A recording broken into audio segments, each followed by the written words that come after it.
अस्सलाम वालेकुम स्टूडेंट्स। उम्मीद करता हूँ कि आप सब ठीक ठाक होंगे, खैर खैरियत से होंगे। आज इस वीडियो लेसन में हम स्प्रिंग 2026 मैनेजमेंट अकाउंटिंग के पेपर का एक क्वेश्चन डिस्कस करेंगे और ये है क्वेश्चन नंबर 9। अच्छा देखिए, इस क्वेश्चन में वेरिएंसेस कैलकुलेट करना है और मैं एज्यूम कर रहा हूँ कि आपने सारे वेरिएंसेस के बेसिक जो लेक्चर्स हैं वो समझे हुए हैं। आपके पास बेसिक वेरिएंस एनालिसिस की तमाम नॉलेज है। कंसिडरिंग दिस मैं इस सवाल को सॉल्व करूंगा। यहां पर आपके पास मटेरियल के मिक्स और यील्ड वेरिएंसेस की टेस्टिंग भी हुई है। सवाल अगर किसी स्टूडेंट ने पैनिक करे बगैर पिक किया तो बहुत ही आसान और मार्क्स गेनिंग सवाल है। इस सवाल में कोई बहुत कॉम्प्लेक्स चीजें नहीं है। हाँ, जाहिर है कि आपका हर पास पेपर का सवाल एक अलग तरह से ड्राफ्ट होता है, लेकिन अगर आपके कॉन्सेप्ट्स ठीक हुए तो कोई मसला नहीं होगा। इस वीडियो को देखने से पहले मेक श्योर कर लें कि जो वेरिएंस एनालिसिस और स्टैंडर्ड कॉस्टिंग है उन चैप्टर्स पर आपकी ग्रिप अच्छी है, आपको उनके बेसिक फॉर्मूले सारे के सारे मालूम है। चलें जी, सॉल्व करते हैं। कहते हैं Indigo dynamics limited IDL uses a standard absorption costing system for its product D star. सबसे पहली और इंपॉर्टेंट इंफॉर्मेशन जो है वो है कि कंपनी एब्जॉर्प्शन कॉस्टिंग यूज करती है। दो तरह के कॉस्टिंग सिस्टम्स हैं, एक कहलाता है मार्जिनल और एक कहलाता है एब्जॉर्प्शन। ठीक है जी, ऐसा ही है ना। एक कहलाता है मार्जिनल और एक कहलाता है एब्जॉर्प्शन। अच्छा, अब यहां पर एब्जॉर्प्शन कॉस्टिंग की क्या सिग्निफिकेंस है। एब्जॉर्प्शन कॉस्टिंग जब हम करते हैं ना तो हमारे कुछ वेरिएंसेस मुख्तलिफ तरह से कैलकुलेट होते हैं, सच एज सेल्स का variance, such as fixed overheads की वेरिएंसेस। तो यहां पर सिग्निफिकेंस ये है कि आप एब्जॉर्प्शन कॉस्टिंग यूज कर रहे हो तो आपने ये जहन में रखना है कि आपने एब्जॉर्प्शन कॉस्टिंग के हिसाब से वेरिएंसेस को कैलकुलेट करना होगा। The following information relates to the month of Feb 2026. Number one, budgeted production of D Star was 21,500 units. ये आपकी बजटेड प्रोडक्शन है। बजटेड प्रोडक्शन क्या होती है कि आपने सोचा था कि आप इतने यूनिट्स बनाकर बेचोगे, आपने बजट किया था। Standard cost per unit of D star as follows. Raw material D1 जो है वो एक यूनिट में, देखें यहाँ पे लिखा हुआ है पर यूनिट कॉस्ट। अच्छा ठीक है, मैंने क्या किया हुआ है, मैंने आपकी एक आदत बनाई हुई है और मैं चाहूंगा कि इस आदत को आप कंटिन्यू करें कि सवाल पढ़ते पढ़ते अगर कोई चीज़ कैलकुलेट हो रही है ना तो साइड पर कहीं उसकी वर्किंग कर लें, सोच लें, जहन में एटलीस्ट आप तसव्वुर कर लें कि अच्छा ये यूं होगा, ये यूं होगा, ये ऐसे कैलकुलेट हो सकती है चीज़, या पेपर पे लिख लें। अब वो बोलते हैं कि डी स्टार की स्टैंडर्ड कॉस्ट यानी कि एज पर बजट्स जो है वो ये है। और कहते हैं कि एक डी स्टार में रॉ मटेरियल D1 लगता है, D1 के 2 किलो लगते हैं, टोटल खर्चा 600 होता है।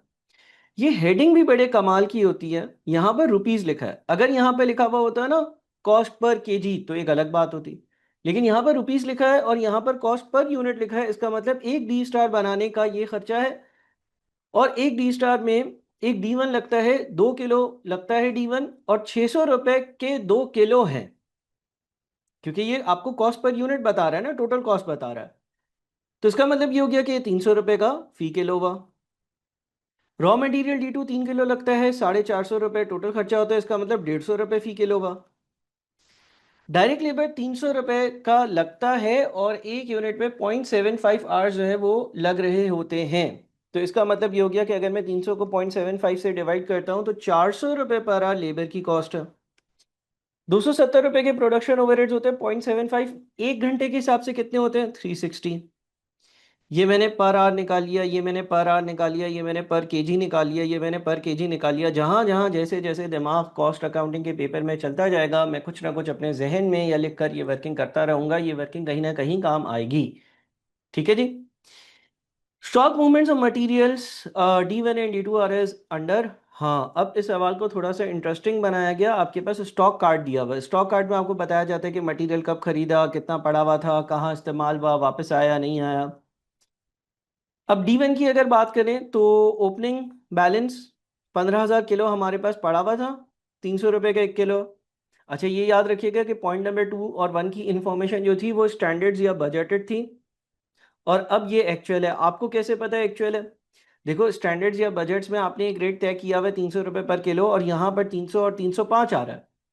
इसका मतलब ये एक्चुअल होगा जो कि मेरे स्टैंडर्ड से डिफर कर रहा। अच्छा, अब D1 जो है उसके महीने के शुरू में, क्योंकि फैब के महीने की इंफॉर्मेशन है, 15,000 किलो पड़े हुए थे, 300 रुपये का 1 किलो मैंने खरीदा होगा पिछले दिनों। फिर मैंने 3 फरवरी को 35,000 किलो खरीदा और 1 किलो 305 को खरीदा। और फिर मैंने 3 फरवरी वाले दिन प्रोडक्शन में 41,000 इस्तेमाल किया, 41,000 इस्तेमाल किया।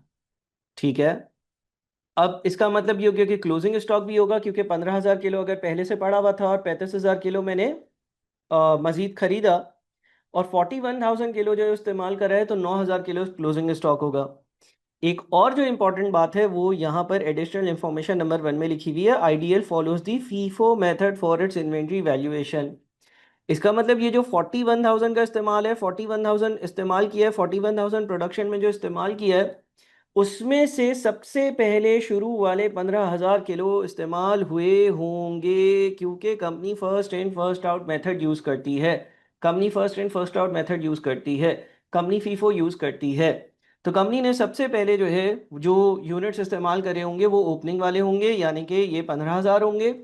और उसके बाद जब कंपनी ने इस्तेमाल किए हुए होंगे तो वो 26,000 यूनिट्स जो है इसी साल जो खरीदे हैं ना 305 रुपये पे, वो वाले होंगे। D2 की बात करते हैं, 10,000 किलो पड़ा हुआ था, 40,000 और खरीदा, 50,000 हो गया, 5,000 वापस कर दिया। अब 5,000 जो वापस किया उसका रेट और जो इससे पहले खरीदा था उसका रेट सेम है। इसका मतलब ये जो 40,000 यूनिट्स मैंने खरीदे, ये जो 40,000 यूनिट खरीदे, इसमें से ही 5,000 जो खराब थे वो वापस कर दिए होंगे। सेम रेट पर वापसी होती है। तो इसका मतलब इफेक्टिवली अब ये 10,000 ये वाले पड़े हुए हैं, और क्या ये 40,000 पड़े हुए हैं? नहीं, 40 में से 5 वापस कर दिए, यहां पर 35,000 पड़े हुए हैं।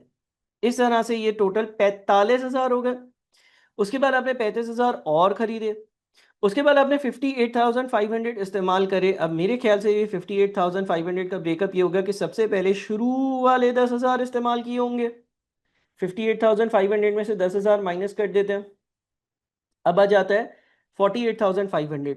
अच्छा सर, आपको कैसे पता कि ये 5,000 यूनिट्स वापस करें और इस्तेमाल नहीं करें? यहाँ पर पढ़े ना, ये देखिए, ये परचेज रिटर्न है और ये इशू टू प्रोडक्शन है।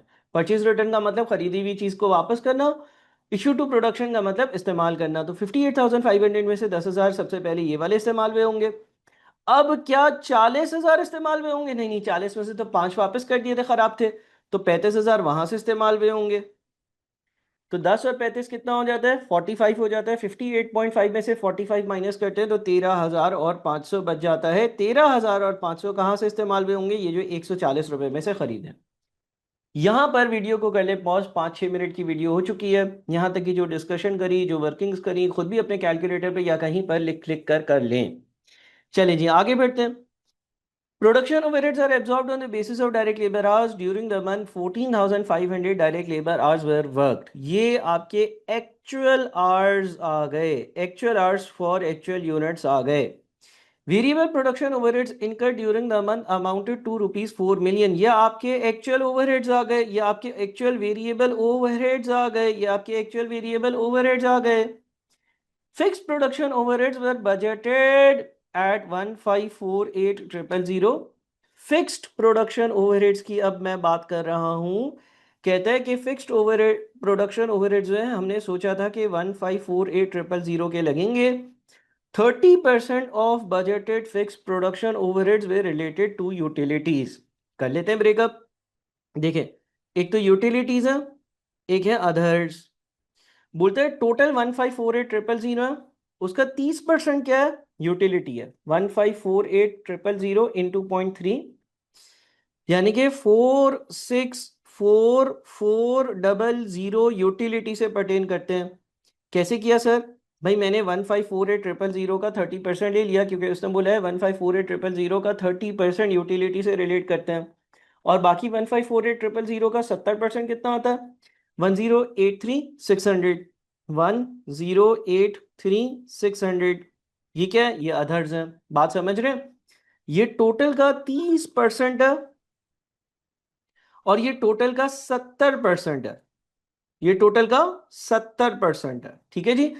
1,548,000 में से 30% यूटिलिटी है, 1,548,000 में से 70% दूसरे खर्चे अदर्स हैं।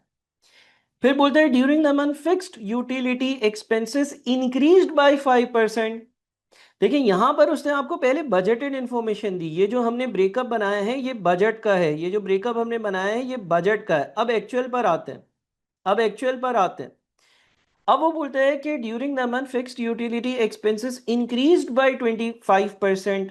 यानी कि वो ये कह रहा है कि जो यूटिलिटी के एक्सपेंसेस हमने जितने सोचे थे हकीकतन उससे 25% ज्यादा थे। तो 464, 400 को 1.25 से अगर मैं मल्टीप्लाई कर दूं 580 500 आता है, 580 500 आता है। आगे लिखते हैं कि other fixed overheads decrease by 5% from their budgeted amounts. यानी कि इसको पहले इसको 1.25 से मल्टीप्लाई किया 25% बढ़ाने के लिए, लेकिन इसको 0.95 से मल्टीप्लाई करूंगा 5% कम करने के लिए, तो 1083600 मल्टीप्लाइड बाय 0.95 1029420, 1029420। ठीक है जी, एक चीज 25% बढ़ी है और एक चीज 5% कम हुई है। तो इसका मतलब मेरे एक्चुअल फिक्स प्रोडक्शन ओवरहेड्स कितने होंगे, एक्चुअल फिक्स प्रोडक्शन ओवरहेड्स कितने होंगे 580500 1029420, यानी कि 1609920, 1609920। ठीक है जी, ये हमारे पास हिसाब किताब इस पॉइंट के हिसाब से हो गया।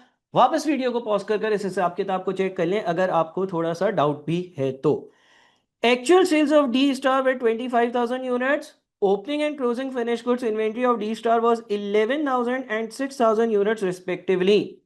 सर इससे आप एक्चुअल प्रोडक्शन ढूंढ सकते हो कि आपने कितने यूनिट्स की एक्चुअली प्रोडक्शन करी है। 25,000 यूनिट्स बेचे हैं और 6,000 यूनिट्स कंपनी के पास साल के आखिर में पड़े हुए भी हैं। इसका मतलब 31,000 यूनिट्स हो गए। 25,000 यूनिट्स बेचे हैं, 6,000 यूनिट साल के आखिर में पड़े हुए हैं, टोटल 31,000 यूनिट्स हो गए। इसमें से 11,000 यूनिट्स तो साल के शुरू में भी आपके पास पड़े हुए थे। तो अगर 31,000 में से 11,000 यूनिट साल के शुरू में पड़े हुए थे तो 20,000 यूनिट्स मैंने ड्यूरिंग द ईयर प्रोड्यूस करे होंगे। ठीक है, हुआ क्या होगा, 11,000 यूनिट्स पड़े हुए थे, 20,000 और बनाए, 31,000 हो गए। 31 में से 25 बेच दिए, बचे कितने 6। टैली हो रहा है साहब, बिल्कुल हो रहा है। Calculate the following material price variance, mix variance, yield variances. यानी कि ये तीन वेरिएंस मटेरियल के हो गए। हम जल्दी जल्दी कैलकुलेट करेंगे, हम टाइम कम लगाएंगे, हम आंसर को भी रेफर करेंगे। हम ये सीख चुके हैं, इस वीडियो का पर्पस इन कॉन्सेप्ट को सिखाना नहीं है बल्कि सवाल को सॉल्व करना है, ताकि कम टाइम में आपकी ज्यादा प्रैक्टिस हो जाए। अगर किसी को material price, yield, mix variances नहीं पता तो उसकी वीडियो को रेफर करें, उसकी एक एक्सेल की शीट बनाकर दी है उसको रेफर करें। Variable overheads expenditure and efficiency variance, variable overheads का एक्सपेंडिचर और एफिशिएंसी वेरिएंस कैलकुलेट करो। यानी कि 1 2 3 4 5। ठीक है जी, उसके बाद fixed overheads expenditure, efficiency and capacity variance 6 7 और 8, ये 8 वेरिएंसेस आपको कैलकुलेट करने हैं। सबसे पहले तो वीडियो को करना है यहां पर पॉज और दोबारा से यहां तक की सारी चीजों को आपने दोबारा से सुनना, समझना, देखना है। ये जो वर्किंग्स मैं करता गया हूं इसको देखना है, सवाल के जवाब की तरफ उसके बाद जाना है। अच्छा, यहां पर मैं एक चीज ये भी क्लियर कर दूं कि ये एक बहुत अच्छी सी मैंने आप लोगों को इस तरह की 2-4 शीट्स बनाकर दी हुई हैं और ये शीट्स आप लोगों के पास मौजूद हैं जिसमें मैंने अपने जो डायरेक्ट मटेरियल के वेरिएंसेस होते हैं उसको डिटेल में एक्सप्लेन किया। ये शीट आप लोगों के पास मौजूद है। व्हाट्सएप कर सिर्फ बराए मेहरबानी तब मांगिएगा जब आपने स्टैंडर्ड कॉस्टिंग और वेरिएंस एनालिसिस की सारी चीजें देख ली हो और फिर भी ये शीट हासिल ना हुई हो। गूगल ड्राइव देख ली हो फिर भी ये शीट आपको ना नजर आई हो, स्टैंडर्ड कॉस्टिंग के नोट्स के फोल्डर में गए हुए हो और फिर भी आपको वो शीट, ये शीट ना मिली हो, फिर पूछिएगा। ठीक है, ऐसे ही आप डायरेक्टली अगर पास पेपर का सोल्यूशन देखते हुए मुझे मैसेज कर रहे हैं व्हाट्सएप पे कि सर ये शीट भेज दें तो बड़ा मुश्किल हो जाता है। आपके लिए तो बड़ा आसान है, आपने बोला यार पास पेपर कर रहा हूँ सर से ही मंगा लेता हूँ ना। लेकिन मैं एक्सपेक्ट कर रहा हूँ कि आप पोर्टल को यूज कर रहे हैं, सीक्वेंस में लेक्चर्स देख रहे हैं और जहां पर स्टैंडर्ड कॉस्टिंग और वेरिएंस एनालिसिस को एक्सप्लेन किया गया है, स्मार्ट एक्स्ट्रा लेक्चर जहां पर भी एक्सप्लेन किया गया है उसके साथ जहां पर ये शीट मौजूद है वो आपने डाउनलोड करी है, ये वेरिएंसेस आपने पढ़े हैं। सर ये शीट दिखाते ही नहीं हमको, ताकि हम आपसे मांगते ही नहीं, आपको तंग ही नहीं करते। देखो दिखाने का पर्पस ये है कि ये शीट एक बहुत बेहतरीन शीट है। अगर किसी ने इस शीट पर ग्रिप रखी हुई थी ना, जितने बच्चों ने इस अटेम्प्ट में जब स्प्रिंग 2026 का पेपर हुआ और ये पेपर दिया, उन्होंने बोला सर इस शीट ने हमें बचा लिया, इस शीट ने डायरेक्टली हमें पास करवा दिया, क्योंकि जो हमारा वेरिएंसेस का सवाल आया था वो इस शीट से डायरेक्टली बहुत आसानी से सॉल्व हो गया। इसमें मैंने मटेरियल के वेरिएंसेस को बहुत डिटेल में एक्सप्लेन किया है, इसका वीडियो भी मौजूद है और ये शीट भी मौजूद है। और इस शीट को पढ़ना और इसके वेरिएंसेस को और इसकी वीडियो को देखना बहुत ज़रूरी है। फिर आप मुझसे मांग लीजिएगा शीट अगर ना मिले, ऐसे ही आप डायरेक्टली अंधाधुंध फायरिंग नहीं करिएगा कि सर शीट नहीं है मुझे दे दें। भाई आपको गूगल ड्राइव का लिंक दिया हुआ है, आपके पास टीचर असिस्टेंट है, आपके पास व्हाट्सएप ग्रुप है और आपके पास वीडियोस का लिंक है, आपके पास पोर्टल का एक्सेस है, देख लें, वहां पर पड़ी हुई है, ये वीडियो भी आपको मिल जाएगी।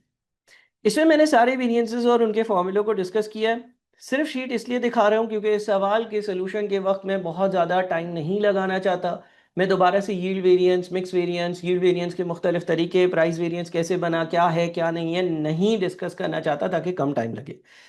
बहरहाल वापस से आ जाते हैं हम अपने सवाल पर और उसके जवाब पर आ जाते हैं। आप कोशिश करेंगे कि आईक्यूब के फॉर्मेट के हिसाब से सवाल को सॉल्व करें, लेकिन अगर नहीं कर पाता कोई कोई मसला ही नहीं है। देखो भाई, रिक्वायरमेंट क्या है वो फुलफिल करनी है ना हमें। पहली रिक्वायरमेंट क्या है, sir material price variance calculate कर दो। भाई आप मटेरियल प्राइस वेरिएंस का फॉर्मूला लिख देना। मटेरियल प्राइस वेरिएंस मैं आप लोगों को सिखा चुका हूं, इसलिए मैं उसकी लॉजिक को रिपीट नहीं करूंगा। हमने सीखा है actual quantity for actual units multiplied by standard rate minus actual rate. इस सवाल में दो तरह के रॉ मटेरियल हैं, एक का नाम है D1 और एक का नाम है D2। तो आप D1 की वर्किंग करें और फिर D2 की वर्किंग करें। ये फॉर्मूला जो है ये आपको लिखना है। अब देखिए सवाल का आंसर कैसे देना है। कंपनी का नाम आएगा, बोल्ड में आएगा, अंडरलाइन आएगा, उसके बाद मटेरियल प्राइस वेरिएंस लिखेंगे, उसके बाद उसका फॉर्मूला लिखेंगे, उसके बाद क्योंकि इस सवाल में दो रॉ मटेरियल्स हैं उन दोनों की सेपरेटली वर्किंग करेंगे। Actual quantity for actual units into standard rate minus actual rate. सबसे पहले D1 का स्टैंडर्ड रेट देख लेते हैं। सर आपने सवाल में पहले ही कैलकुलेट कर दिया, ये स्टैंडर्ड रेट है ना 300 रुपये पर केजी और 150 रुपये पर केजी, है ना। तो आप देखें कि स्टैंडर्ड रेट की जगह D1 में 300 और 300 आ रहा है, और जब D2 की वर्किंग कर रहे हैं तो 150, 150 और 150 आ रहा है। अच्छा सर ये ब्रेकअप भी आपने सिखा दिया क्या? जी हाँ। आपने जो 41,000 यूनिट्स इस्तेमाल करे हैं उसमें से 15,000 कौन से वाले हैं? 300 रुपये के रेट वाले। और बाकी 26,000 कौन से वाले हैं? 305 के रेट वाले। ये हमने डिस्कस किया था। तो आप देखेंगे यहाँ पर भी यही हुआ है, 15,000 और 26,000 का ब्रेकअप है। पहले 15,000 यूनिट जो है उनकी एक्चुअल स्टैंडर्ड कॉस्ट दोनों सेम है, 300-300। और जो अगले 26,000 यूनिट्स हैं उनकी quantity, actual quantity for actual unit 26,000 है, लेकिन आपके पास रेट स्टैंडर्ड वाला 300 है और जो आपके पास एक्चुअल रेट है वो 305 है जिस पर आपने इसको खरीदा है। D2 की बात करते हैं। D2 में तीन चीजें थी, तीन ब्रेकअप बनाए थे।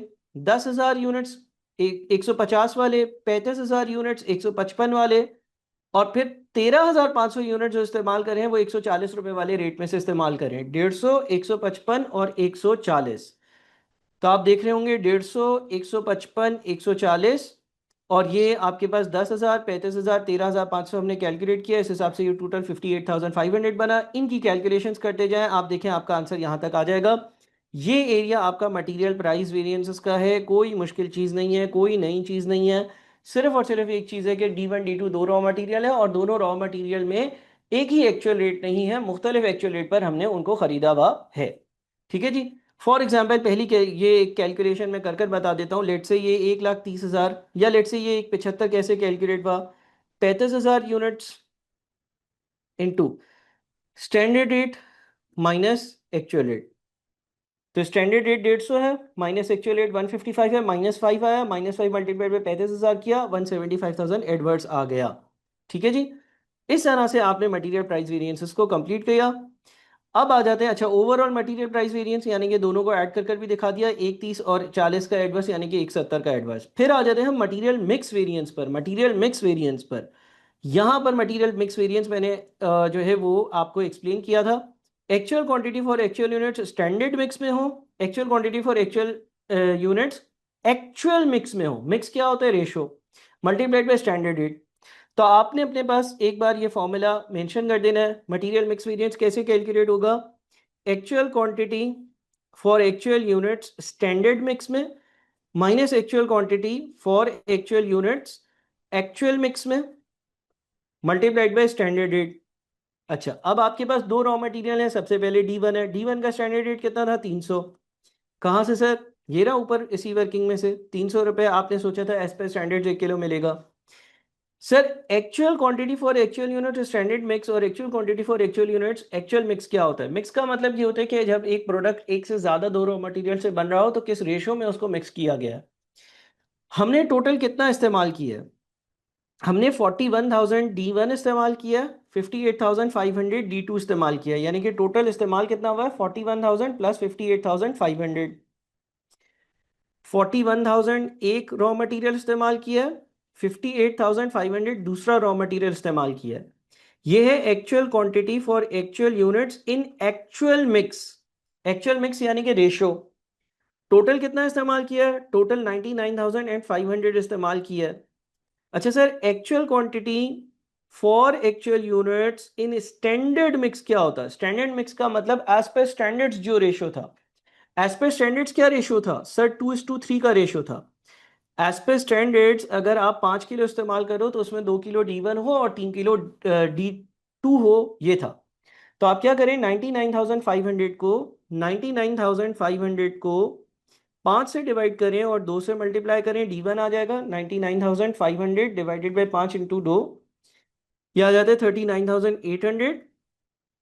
और उसके बाद आप 99,500 को 5 से डिवाइड करें और 3 से मल्टीप्लाई करें, 99,500 डिवाइडेड बाई 5 इंटू 3, 59,700।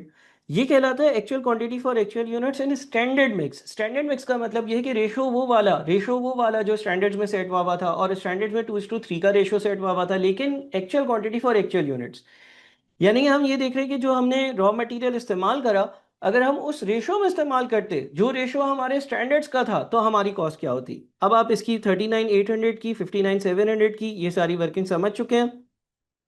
देखिए 39,800, 59,700, 41,000 और 58,500 चारों चीजें मैंने लिखी थी। मल्टीप्लाइड बाय स्टैंडर्ड रेट्स, ये आपका मटेरियल का मिक्स वेरिएंस आ गया। जल्दी क्यों सॉल्व कर रहा हूं? ताकि कम टाइम में आप जल्दी से इस सवाल को कवर कर लें। हम इसके कॉन्सेप्ट ऑलरेडी पढ़ चुके हैं और इसकी वीडियोस मौजूद है और मौजूद है। तो यह आपका मटेरियल मिक्स वेरिएंस आ गया। मटेरियल मिक्स वेरिएंस का फॉर्मूला लिखना है, उसके बाद D1 D2 दोनों के हिसाब से कैलकुलेशंस करी। अब आ जाते हैं यील्ड वेरिएंस पर। यील्ड वेरिएंस को कैलकुलेट करने के 2-4 तरीके हैं, लेकिन यहाँ पर एक ही तरीका हम जो है वो डिस्कस कर लेते हैं ताकि थोड़ा सा जल्दी हो जाए। यील्ड वेरिएंस भी इस शीट में मौजूद है। Standard quantity for actual units standard mix, actual quantity for actual units standard mix. Mix कौन सा यूज करना है इसमें? स्टैंडर्ड वाला। Standard quantity for actual units, actually जो यूनिट्स बनाए स्टैंडर्ड मिक्स में अगर उनको बनाया जाता तो कितना लगता। Actual quantity for actual units standard mix, standard mix में जो आपने यूनिट्स बनाए उसके लिए कितना लगा है। तो यहां पर वापस से आ जाते हैं। मैं पहले ही इसकी और इसकी वर्किंग आपको दिखा चुका हूं, ठीक है जी। अब ये कैसे आया? देखिए आपने करना क्या है, आपने करना है standard quantity for actual units in standard mix, यानी कि एज पर स्टैंडर्ड जो 2:3 का रेशो था उसमें ही रॉ मटेरियल इस्तेमाल करते और उतने ही यूनिट्स बनाते जितनी एक्चुअली बनाए हैं, तो क्या लगता। Standard quantity of raw material for actual units produced in standard mix. Standard mix क्या है? 2:3 का। यानी कि मैंने कितने यूनिट्स बनाए सर? आपने जो है ना 20,000 यूनिट्स बनाए। अगर मैं ये 20,000 यूनिट्स बनाता और उस रेशो में इस्तेमाल करता जो स्टैंडर्ड वाला रेशो था, तो हर यूनिट बनाने के लिए 2 किलो D1 यूज होता और 3 किलो D2 यूज होता। यानी कि 20,000 इंटू 2, यानी कि 40,000 D1 यूज होता और 3 इंटू 20,000, यानी कि 60,000 60,000 जो है वो D2 यूज होता। आप देख लें यही वैल्यूज आ रही है 40 और 60, ठीक है ना। देखिए एज पर स्टैंडर्ड्स क्या था? एज पर स्टैंडर्ड एक यूनिट बनाने के लिए D1 के 2 किलो और D2 के 3 किलो चाहिए। तो वही काम यहाँ पर हुआ है कि एक यूनिट बनाने के लिए 20,000 यूनिट्स हैं, एक यूनिट बनाने के लिए अगर 2 किलो चाहिए तो 40,000। 20,000 यूनिट्स एक्चुअली बना है, 1 किलो पे 3 किलो, अगर एक यूनिट बनाने के लिए 3 किलो अगर D2 लगता है तो 60,000। ठीक है जी। बाकी आपने ये वाली वर्किंग करी भी है, इससे आपने 300 और 150 से मल्टीप्लाई किया, ये आपके मटेरियल के वेरिएंसेस हो गए। वेरिएबल ओवरहेड्स का एक्सपेंडिचर वेरिएंस कैलकुलेट करना था। एक्सपेंडिचर वेरिएंस कैलकुलेट करने के लिए actual hours for actual units multiplied by standard rate minus actual rate, ये तरीका इस्तेमाल होता है। Actual hours for actual units आपको सवाल में दिए हुए हैं। सवाल ने कहा हुआ था कि 14,500 घंटे काम होगा। ठीक है जी। अच्छा, अब हमें क्या कैलकुलेट करना है? अब हमें दो चीजें देखनी है, स्टैंडर्ड रेट और एक्चुअल रेट। यहां पर मैं चाहूंगा कि वीडियो को दोबारा पॉज कर लें। यहां पे मैं चाहूंगा कि वीडियो को दोबारा पॉज कर लें, यहां तक की चीजें एब्जॉर्ब कर लें, समझ लें, जस्ट कर लें, फिर आगे चलें। अब हम एक्चुअल रेट पर आते हैं। हमें सवाल में एक इंफॉर्मेशन दी हुई थी कि वेरिएबल ओवरहेड्स का टोटल 4 मिलियन का खर्चा लगा है। हमें सवाल में यह भी दिया हुआ था कि टोटल 14,500 घंटे काम हुआ है। तो इसका मतलब ये हो गया कि मेरा जो एक्चुअल वेरिएबल ओवरहेड्स का रेट है वो 275.86 समथिंग होगा। ठीक है जी, ये रहा, ये आपका एक्चुअल रेट है। स्टैंडर्ड रेट कैसे आएगा? स्टैंडर्ड रेट निकाल लेते हैं। स्टैंडर्ड रेट की थोड़ी सी वर्किंग है, स्टैंडर्ड रेट की थोड़ी सी वर्किंग है। अच्छा, यहाँ पे जो वर्किंग नोट्स आ रहे हैं इसमें से ये हम कर चुके हैं, 20,000 यूनिट्स का आउटपुट था, ये हम कर चुके हैं। ये मैंने आपको एक्चुअल फिक्स ओवरहेड्स की वर्किंग करवा दी है, 160,920 और 148,000, ये रही दोनों चीजें, 160,920 और 154,800। ठीक है जी। तो अब वर्किंग नंबर 2 को फोकस करते हैं। वर्किंग नंबर 2 पर आते हैं। वर्किंग नंबर 2 में देखिए क्या हो रहा है। आप अपने पास यहां पर हैं, आप अपने पास फिक्स्ड, एक होते हैं फिक्स्ड ओवरहेड्स, एक होते हैं वेरिएबल ओवरहेड्स, और एक होते हैं टोटल ओवरहेड्स। तो इसकी वर्किंग कर लेते हैं। ठीक है। बजट की बात करते हैं, बजट की बात करते हैं, बजट की बात करते हैं। देखें, as per budget production overheads एक यूनिट पर 270 के लग रहे थे, और एक यूनिट 0.75 आवर्स में तैयार हो रहा था। यानी कि एक घंटे के ओवरहेड्स 360 हैं। एक घंटे के ओवरहेड्स 360 पर आवर हैं। ठीक है जी। मैं यहां पर 360 लिख देता हूं। मैं पर आवर की बात कर रहा हूं, मैं पर आवर की बात कर रहा हूं। ये आपने कैलकुलेट किया हुआ है, आपने ये कैलकुलेट किया हुआ है कि एक यूनिट, एक घंटे के जो बजटेड ओवरहेड्स हैं वो 360 हैं। अच्छा, फिक्स का ओएआर निकालते हैं। फिक्स्ड ओवरहेड्स का ओवरहेड्स एब्जॉर्प्शन रेट निकालते हैं। बजटेड फिक्स्ड ओवरहेड्स कितने हैं? 154,800, 154,800। ठीक है, दिए हुए सवाल में बजटेड आवर्स कितने होंगे? बजटेड आवर्स कितने होंगे? बजटेड आवर्स कितने होंगे? बजटेड आवर्स कितने होंगे? As per budget 21,500 units, as per budget 21,500 units बनाने, एज पर बजट 21,500 यूनिट्स बनाने, और एज पर बजट एक यूनिट 0.75 आवर्स में बनना चाहिए। तो एज पर बजट कितनी देर का काम हमने बजट किया हुआ था? 21,500 इंटू 0.75, हमने बजट बनाया हुआ था 16,125 घंटों के हिसाब से। एज पर बजट 21,500 यूनिट्स बनाएंगे, एज पर बजट एक यूनिट 0.75 आवर्स में बनेगा, तो 21,500 यूनिट्स के 16,125 आवर्स बने। तो 154,800 डिवाइडेड बाय 16,125 अगर करते हैं तो 96 का फिक्स्ड ओवरहेड्स आ जाता है, ओएआर आ जाता है। अब अगर टोटल ओवरहेड्स 360 पर आ रहे हैं और फिक्स ओवरहेड्स 96 पर आ रहे हैं, तो 360 में से 96 माइनस कर दें तो वेरिएबल ओवरहेड्स 264 पर आ आते हैं, as per standards, as per budgets. ठीक है, ये बैलेंसिंग फिगर से आया है, ये बैलेंसिंग फिगर से आया है। हमने क्या किया? हमने ये कैलकुलेट किया, फिर ये कैलकुलेट किया, और फिर ये एज अ बैलेंसिंग फिगर निकाला है। इस तरह से हमने इसकी कैलकुलेशंस करी हैं। अब आ जाते हैं हम आंसर की तरफ। देखिए यहां पर भी ये 264 और 96 आपको नजर आ रहा होगा। वापस से वीडियो को पॉज कर दें अगर करनी है तो। अब आ जाते हैं फिक्स ओवरहेड्स के वेरिएंस पर। एक्सपेंडिचर वेरिएंस कैसे आता है? Budgeted fix overheads minus actual fix overheads, इसमें तो कोई मसला ही नहीं है। बजटेड फिक्स ओवरहेड्स सवाल में दिए हुए थे। एक्चुअल फिक्स ओवरहेड्स हमने वो एडजस्टमेंट 25% ज़्यादा और 5% कम कर कर कैलकुलेट कर दी है। इन दोनों का डिफरेंस ये रहा। और अच्छा, हम सॉरी वेरिएबल ओवरहेड्स के भी एक्सपेंडिचर वेरिएंस पर थे। ठीक है, वेरिएबल ये भी हमने कवर कर लिया। वेरिएबल ओवरहेड के एक्सपेंडिचर वेरिएंस को देख लेते हैं। ये 264 का रेट आ गया, standard rate minus actual rate, यानी कि 264 minus 275.86 multiplied by actual hours for actual unit सवाल में दिए हुए, ये अब आपसे हो जाएगा। वेरिएबल ओवरहेड्स का एफिशिएंसी वेरिएंस कैसे आता है? एफिशिएंसी वेरिएंस स्टैंडर्ड रेट जो कि 264 है, multiplied by actual hours for actual units, ये भी सवाल में दिए हुए थे 14,500, minus standard hours for actual units, standard hours for actual units standard hours for actual units का मतलब कि क्या होता है कि आपने जो है ना वो, सॉरी मैंने उल्टा लिख दिया, ये आगे पीछे कर दिया। ये आपके पास यहाँ लिख देते हैं, standard hours for actual units minus actual hours for actual units, और बाहर स्टैंडर्ड रेट होता है। अब यहां पर आपके पास देखें, एज पर स्टैंडर्ड एक यूनिट 0.75 आवर्स में बनना चाहिए। एज पर स्टैंडर्ड्स एक यूनिट 0.75 आवर्स में बनना चाहिए। इन एक्चुअल आपने 20,000 यूनिट्स बनाए, तो standard hours for actual units क्या होगा? 20,000 इंटू 0.75। 20,000 इंटू 0.75 कितना बनता है? 15,000। 15,000 बनता है, 15,000 बनता है, ठीक है जी। तो ये आ गया आपके पास standard hours for actual units minus actual hours for actual units, और बाहर आपके पास स्टैंडर्ड रेट ये भी हो गया, फिक्स ओवरहेड्स एक्सपेंडिचर वेरिएंस भी हो गया। एफिशिएंसी और कैपेसिटी पर आ जाते हैं। एफिशिएंसी वेरिएंस के लिए मुझे ओ ए आर पर यूनिट चाहिए होता है। ओ ए आर पर यूनिट 96 हम ऑलरेडी कैलकुलेट कर चुके हैं। ये रहा 96, ये हमने कैलकुलेट कर दिया। तो आपके पास ओवरहेड्स एब्जॉर्प्शन रेट पर आर आ गया। और एफिशिएंसी वेरिएंस में क्या होता है? Standard hours for actual units minus actual hours for actual units, जो आपने अभी अभी ऊपर कैलकुलेट किया, 15,000 माइनस 14,500।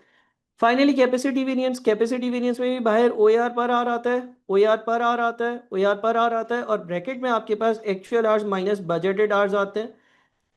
एक्चुअली आपने 14,500 घंटे काम किया है, एक्चुअली आपने 14,500 घंटे काम किया, और एज पर बजट आपने सोचा था आप 16,125 घंटे काम करोगे, क्योंकि एज पर बजट आपने 21,500 यूनिट्स बनाने का सोचा था, और एक यूनिट अगर 0.75 आवर्स में बनता है तो 16,125 घंटे होते हैं। तो इस तरह से आपका फाइनल वेरिएंस आ गया। अच्छा देखिए, मुझे वीडियो को बहुत शॉर्ट करना था, इसलिए मैंने हर चीज़ लिख लिख के नहीं करी, वरना यही वीडियो जो शायद 28-30 मिनट में है वो 1-1.5 घंटे पे पहुंच जाती। तो ये ना सोचें कि सर आपने तो जल्दी जल्दी जल्दी जल्दी कर दिया। देखें, ये मजबूरी है मेरी। अगर मैं एक सवाल की 1 घंटे की वीडियो बनाऊंगा और एक पेपर में 8 सवाल होंगे, तो क्या एक पास पेपर की 8 घंटे की वीडियो देखोगे? इसलिए जो कॉन्सेप्ट्स किए हुए थे उसको मैंने यहाँ पर थोड़ा सा स्किप किया है, शॉर्ट किया। आई होप कि आप इस बात को समझोगे। और इस वीडियो को देखने से पहले भी मैंने डिस्क्लेमर दिया कि आपके पास कॉन्सेप्ट्स होने चाहिए ताकि आप इस वीडियो को देख सको। इस वीडियो का काम, जहाँ पर कोई बच्चा किसी वर्किंग में फंसता है तो वो फौरन से वीडियो देखकर देख ले, यानी कि अपनी मसले को हल कर ले। उम्मीद है कि आपको बात समझ में आई होगी। Thank you so much. और हाँ, एक और बात, ये जो पूरा स्प्रिंग 2026 का पेपर है, इसके सारे सवालात के वीडियो सॉल्यूशंस तैयार हो चुके हैं और अवेलेबल हैं सबके लिए। Thank you so much. Allah Hafiz.